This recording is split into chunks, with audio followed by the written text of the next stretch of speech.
Alright guys, I am back with another horror room movie review, and this is The Hills Have Eyes from 2006. This is a remake of the original movie. It was produced by Wes Craven, so he was involved with this whole thing. And I never watched this movie before, and after seeing it, I have to say, I thought it was pretty good. Makeup effects were great.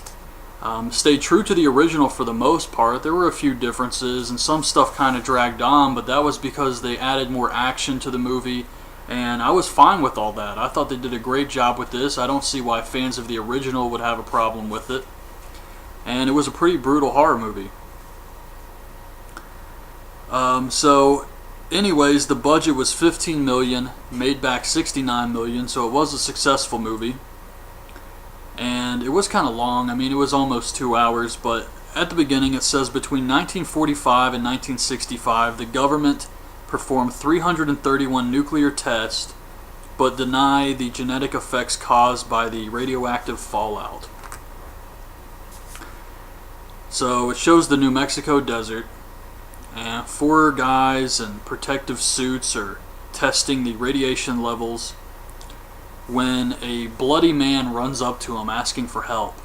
And then all of a sudden a cannibal jumps out, I think it was Pluto, and kills them all with a pickaxe and then drags their bodies back behind his truck. And then we get the opening credits, which show a bunch of atomic bombs going off and deformed people. We see the gas station owner, and he hears Ruby running around outside, so he goes out to find her with a shotgun, and he can't find her. And when he gets back to the gas station, there's a black bag in front of the door, and he just says, "I want out." And they never really explain in this movie that he's the father of the cannibals. He's the father of Papa Jupe. I think that was in the original. It may have been the sequel. No, it had to be the original, but he's related to the cannibals, and they never really say it, but it is heavily implied. So he just says, "I want out." And he takes the bag inside, and there's a severed ear and some stuff from victims. And then the Carter family shows up. And they tell the gas station owner they're going to San Diego, and the family's all here. You got Bob, Ethel, their kids, Bobby, Brenda, and Lynn, Lynn's husband, Doug, and their baby.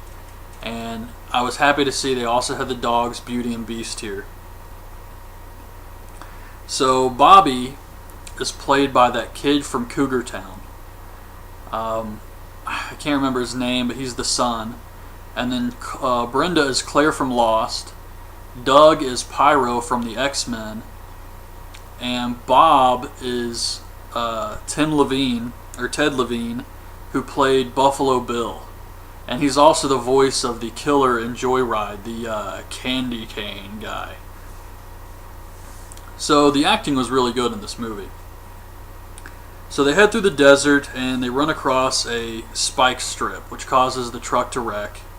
And they can't get a signal on the cell phones. They don't think they can reach anybody on the CB. So Bob decides to walk. So he gives Bobby a gun, he takes a revolver, and he's going to walk back to the gas station while Doug goes in the other direction to see where the road leads to. So Beauty runs off, and Bobby chases after her, and he knows something weird's going on, and he hears something attack the dog. So he runs up and finds her, and the dog's been cut open, obviously by a human. So he runs back to the RV, and he falls off a rock and gets knocked out. Doug finds a place full of cars, just tons of cars, same thing you see in the Texas Chainsaw series and the Wrong Turn series, just a place full of victims' cars, but he doesn't really think anything of this.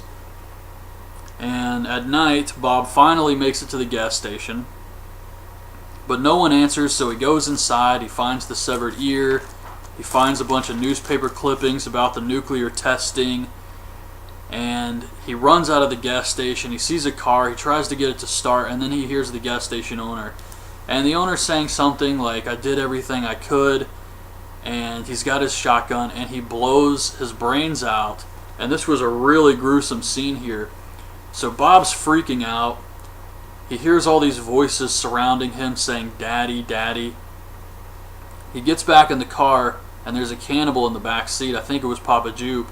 And he grabs his head and just smashes it into the windows repeatedly and just knocks him out, and then he gets dragged back to the lair. So Brenda finds Bobby, who apparently Ruby's been staring at for hours. So Ruby runs and hides, and Brenda takes Bobby back to the RV, and they fix him up, and they tell him about the CB, how they got a signal, and they heard someone, and it was just heavy breathing, like an obscene phone call. They didn't actually show that scene in this movie like they did in the original, but they talked about it. So now Bobby really knows something's up. But he doesn't say anything. He doesn't want to freak the others out. So Beast breaks his chain and runs off into the desert. Doug shows back up, and Bobby tries to tell Doug what's going on, but Doug's like, I'm tired, I just want to go to sleep. He doesn't even mention Bobby's face or ask him what happened. I mean, the guy's got a huge bruise on his eye, and Doug just is oblivious to this.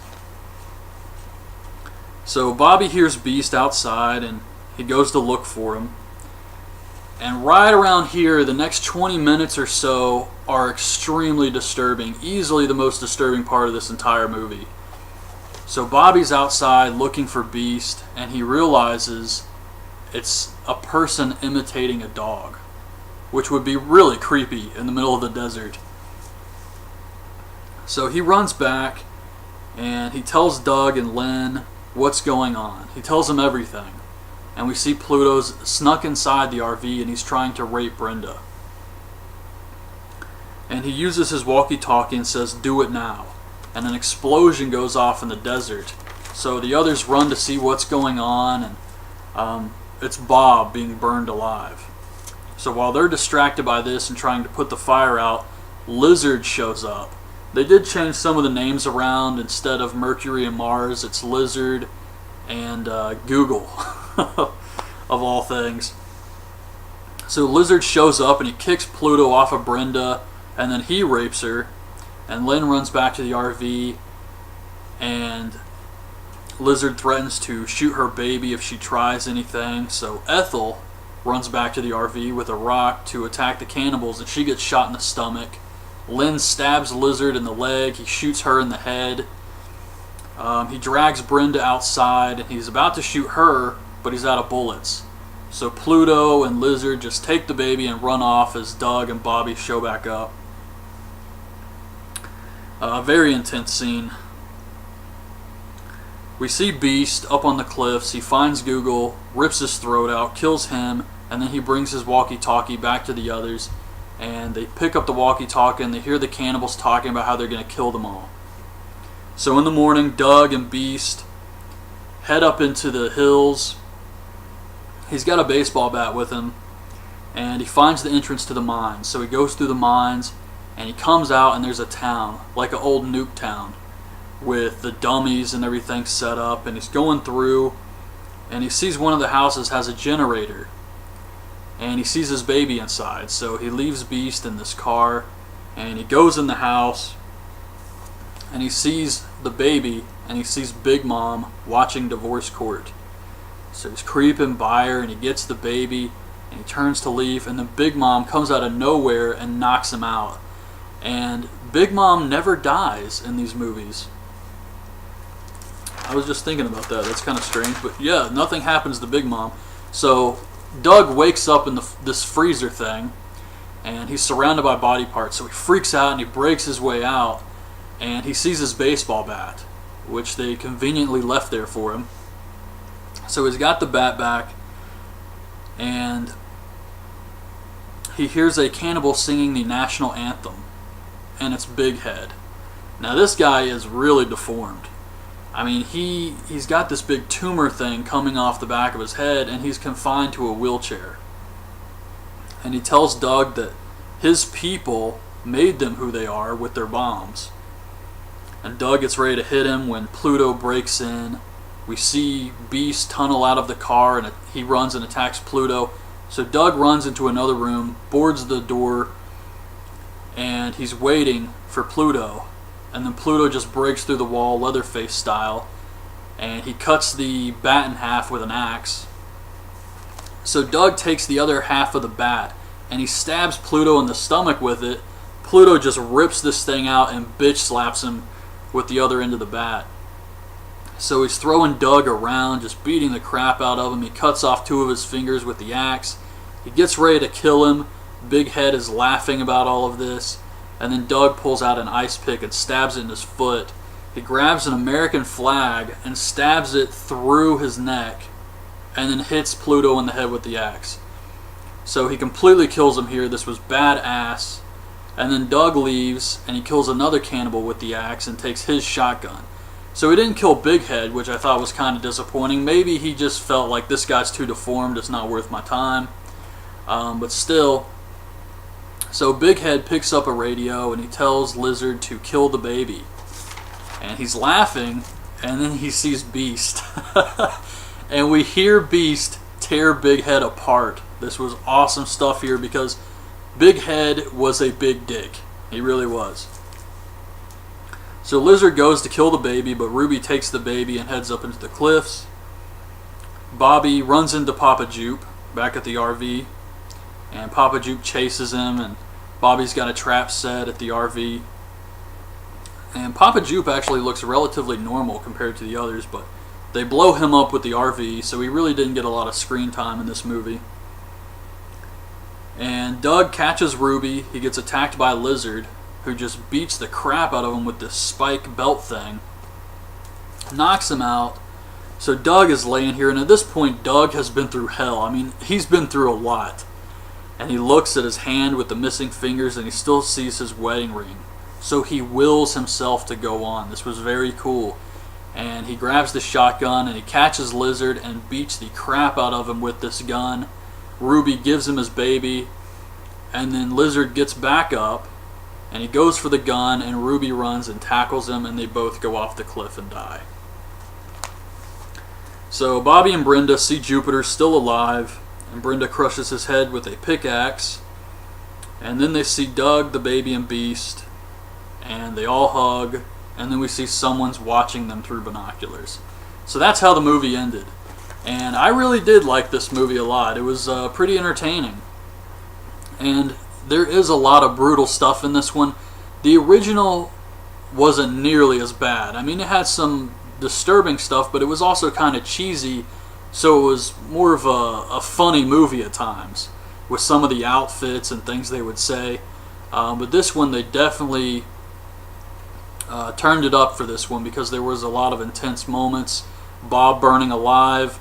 That entire segment there with the Pluto and Lizard and Lynn and Brenda and everything. But yeah, just a really graphic movie. So I would definitely recommend this one if you're a big fan of horror movies. Not necessarily have to be a Hills Have Eyes fan to enjoy this one. This one was just a really good movie. So anyways, that's my review of the Hills Have Eyes 2006 movie. I'll be back shortly with my review of the sequel from 2007. So hope you guys liked the video. Leave your thoughts on this movie in the comments, and thanks for watching. Bye. And I never watched this movie before, and after seeing it, I have to say, I thought it was pretty good. Makeup effects were great. Stayed true to the original for the most part. There were a few differences, and some stuff kind of dragged on, but that was because they added more action to the movie, and I was fine with all that. I thought they did a great job with this. I don't see why fans of the original would have a problem with it. And it was a pretty brutal horror movie. So anyways, the budget was $15 million, made back $69 million, so it was a successful movie.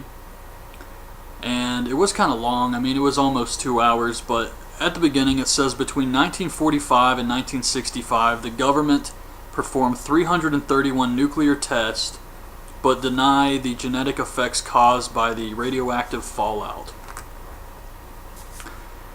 So it shows the New Mexico desert, and 4 guys in protective suits are testing the radiation levels when... Alright guys, I am back with another Horror Room movie review, and this is The Hills Have Eyes from 2006. This is a remake of the original movie. It was produced by Wes Craven, so he was involved with this whole thing.